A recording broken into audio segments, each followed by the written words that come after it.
भंडारा जिल्हा दौऱ्यावर आलेले मागासवर्गीय आयोगाचे राष्ट्रीय अध्यक्ष हंसराज अहिर यांची ओबीसी क्रांती मोर्चाचे संस्थापक अध्यक्ष संजय मते यांच्यासह पदाधिकाऱ्यांनी माजी नगरसेविका मधुरा मदनकर यांच्या निवासस्थानी भेट घेतली। यावेळी जातीनिहाय जनगणनेबाबत सविस्तर चर्चा झाली। समाज माध्यमातून अशी माहिती समोर आली आहे की केंद्र शासनाच्या माध्यमातून होणाऱ्या आगामी जातीनिहाय जनगणनेत ओबीसींसाठी स्वतंत्र कॉलम नसणार आहे। ही बाब अन्यायकारक असल्याचे सांगत ओबीसींसाठी वेगळा कॉलम राखीव ठेवावा अशी ठाम मागणी मोर्चाच्या वतीने करण्यात आली।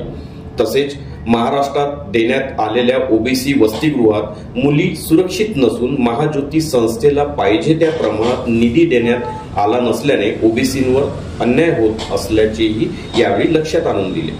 याबाबत राष्ट्रीय अध्यक्ष म्हणून योग्य ती दखल घेऊन केंद्र सरकारकडे याबाबत पाठपुरावा करावा असे आवाहन हंसराज अहिर यांना करण्यात आले।